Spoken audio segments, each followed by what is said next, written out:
Hi hello friends, SRV ಫ್ಯಾಮಿಲಿಗೆ ಸ್ವಾಗತ. ಬನ್ನಿ ಫ್ರೆಂಡ್ಸ್, ಮೋತಿಚೂರ್ ಲಾಡು ಹೇಗೆ ಮಾಡೋದು ಅಂತ ನೋಡ್ಕೊಂಡು ಬರೋಣ. ನಿಮ್ಮ ಮನೆಯಲ್ಲಿ ಯಾವುದಾದ್ರೂ ಫಂಕ್ಷನ್ಗೆ ಅಥವಾ ಹಬ್ಬಗಳಿಗೆ ಮನೆಯಲ್ಲಿ ಬೇಗ ಫಟ್ ಅಂತ ಮೋತಿಚೂರ್ ಲಾಡು ಹೇಗೆ ಮಾಡೋದು ಅಂತ ಈ ವಿಡಿಯೋದಲ್ಲಿ ನಾನು ನಿಮಗೆ ತೋರಿಸ್ತಾ ಇದ್ದೀನಿ. ಅದಕ್ಕೂ ಮೊದಲು ಯಾರೆಲ್ಲ ನಮ್ಮ ಚಾನಲ್ಗೆ ಸಬ್ಸ್ಕ್ರೈಬ್ ಆಗಿಲ್ವೋ ಅವರು ಈ ಕೂಡಲೇ ಸಬ್ಸ್ಕ್ರೈಬ್ ಆಗಿ ಹಾಗೂ ಪಕ್ಕದಲ್ಲಿರುವಂತಹ ಬೆಲ್ ಐಕನನ್ನು ಕ್ಲಿಕ್ ಮಾಡಿ.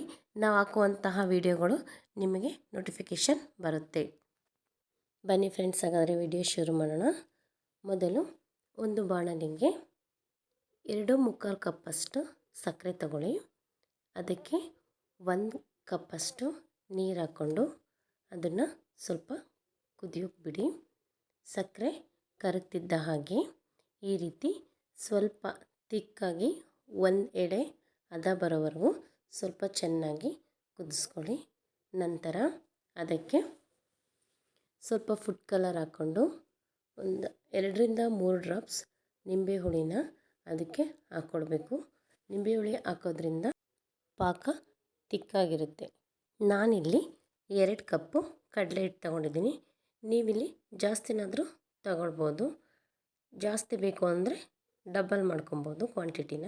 ನಾನಿಲ್ಲಿ 2 ಕಪ್ಪು ಕಡಲೆ ಹಿಟ್ಟು ತಗೊಂಡಿದ್ದೀನಿ. ಅದಕ್ಕೆ 1 ಚಿಟಿಕೆ ಆಗೋಷ್ಟು ಸೋಡಾ, ಇನ್ನೊಂದು ಸ್ವಲ್ಪ ಉಪ್ಪು ಹಾಕ್ಕೊಂಡು ಅದಕ್ಕೇ ಸ್ವಲ್ಪ ಫುಡ್ ಕಲರ್ನ ಸೇರಿಸ್ಕೊಂಡಿದ್ದೀನಿ. ಆ ಹಿಟ್ಟನ್ನ ಚೆನ್ನಾಗಿ ಈ ರೀತಿ ಮಿಕ್ಸ್ ಮಾಡ್ಕೊಳ್ತಾ ಇದ್ದೀನಿ. ನಂತರ ಅದಕ್ಕೆ ಸ್ವಲ್ಪ ನೀರು ಹಾಕ್ಕೊಂಡು ಚೆನ್ನಾಗಿ ಮಿಕ್ಸ್ ಮಾಡ್ಕೊಳ್ತಾ ಇದ್ದೀನಿ. ಈ ರೀತಿ ಈ ಹದಕ್ಕೆ ಬರೋವರೆಗೂ ಚೆನ್ನಾಗಿ ಮಿಕ್ಸ್ ಮಾಡ್ಕೊಳ್ಬೇಕು. ನೋಡಿ ಫ್ರೆಂಡ್ಸ್, ಈ ರೀತಿ ಈ ಕನ್ಸಿಸ್ಟೆನ್ಸಿಯಲ್ಲೇ ಇರಬೇಕು. ತುಂಬ ಗಟ್ಟಿಯಾಗೂ ಇರಬಾರ್ದು, ತುಂಬ ತೆಳುವಾಗೂ ಇರಬಾರ್ದು. ಒಂದು ಮೀಡಿಯಮ್ ಹದಕ್ಕೆ ಈ ರೀತಿ ನೀಟಾಗಿ ಕಲಿಸ್ಕೊಳ್ಬೇಕು.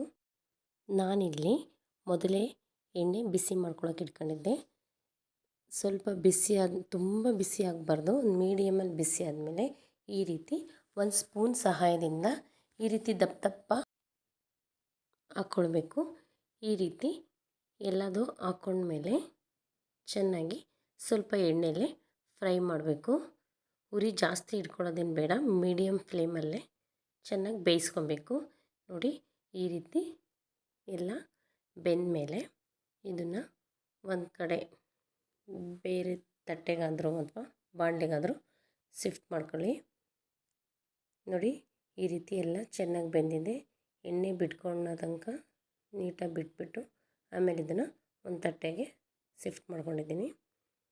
ಇದೆಲ್ಲ ತಣ್ಣಗಾದ್ಮೇಲೆ ಅದನ್ನು ಒಂದು ಮಿಕ್ಸಿ ಜಾರಿಗೆ ಹಾಕ್ಕೊಂಡು ಇದನ್ನು ಸ್ವಲ್ಪ ತರ್ತರಿಯಾಗಿ ರುಬ್ಕೋಬೇಕು. ತುಂಬ ನೈಸಾಗಿ ರುಬ್ಬಿದ್ರೆ ಚೆನ್ನಾಗಲ್ಲ. ಈ ರೀತಿ ತರ್ತರಿಯಾಗಿ ರುಬ್ಕೊಳ್ಬೇಕು. ರುಬ್ಬಿದ ಮಿಶ್ರಣ ಇದನ್ನು ಸಕ್ಕರೆ ಪಾಕಕ್ಕೆ ಸೇರಿಸ್ಕೊಳ್ಬೇಕು. ಈ ರೀತಿ ಎಲ್ಲ ಚೆನ್ನಾಗಿ ಮಿಕ್ಸ್ ಮಾಡಿಕೊಳ್ಬೇಕು. ಎಲ್ಲ ಮಿಕ್ಸ್ ಆದಮೇಲೆ ಇದಕ್ಕೆ ಡ್ರೈ ಫ್ರೂಟ್ಸ್ನ ಸಹ ಸೇರಿಸ್ಕೊಳ್ಬೇಕು. ನಂತರ ಇದಕ್ಕೆ 1-2 ಸ್ಪೂನ್ ತುಪ್ಪ ಹಾಕ್ಕೊಂಡು ಚೆನ್ನಾಗಿ ಮಿಕ್ಸ್ ಮಾಡಬೇಕು. ಆಮೇಲೆ ಇದನ್ನು ತಣ್ಣಗಾಗೋಕ್ಕೆ ಬಿಡಬೇಕು. ಬಿಸಿದ್ರಲ್ಲೇ ಉಂಡೆ ಕಟ್ಟೋದ್ರಿಂದ ಶೇಪ್ ಬರಲ್ಲ. ಹಂಗಾಗಿ ಇದು ತಣ್ಣಗಾದ್ಮೇಲೆ ಕಟ್ಟೋದ್ರಿಂದ ಚೆನ್ನಾಗಿ ನಾವು ಯಾವ ರೀತಿ ಶೇಪ್ ಕೊಡ್ತೀವೋ ಆ ರೀತಿ ಚೆನ್ನಾಗಿ ಹೊಂದ್ಕೊಳ್ಳುತ್ತೆ. ನೋಡಿ, ಇಲ್ಲಿ ತಣ್ಣಗಾದ್ಮೇಲೆ ಕಟ್ಟಿರೋದಕ್ಕೆ ಉಂಡೆ ಎಷ್ಟು ಚೆನ್ನಾಗಿ ಬರ್ತಾಯಿದೆ. ತುಂಬ ಚೆನ್ನಾಗಿರುತ್ತೆ. ನೀವು ಒಂದು ಸಲ ಮನೇಲಿ ಟ್ರೈ ಮಾಡಿ. ಇದನ್ನು ಒಂದು ಕಂಟೈನರ್ ಬಾಕ್ಸಲ್ಲಿ ನೀಟಾಗಿ ಇಟ್ಕೊಂಡ್ರೆ ಒಂದು 10-15 ದಿನ ಯೂಸ್ ಮಾಡ್ಬೋದು. ತುಂಬ ಟೇಸ್ಟಿಯಾಗಿರುತ್ತೆ. ತುಂಬ ಚೆನ್ನಾಗಿ ಬಂದಿದೆ. ನಿಮಗೆಲ್ಲ ಈ ವಿಡಿಯೋ ಇಷ್ಟ ಆಗಿದೆ ಅಂದ್ಕೊಂಡಿದ್ದೀನಿ. ಯಾರಿಗೆಲ್ಲ ಈ ವಿಡಿಯೋ ಇಷ್ಟ ಆಗಿದೆಯೋ ಅವರು ಲೈಕ್ ಮಾಡಿ, ಶೇರ್ ಮಾಡಿ. Thank you.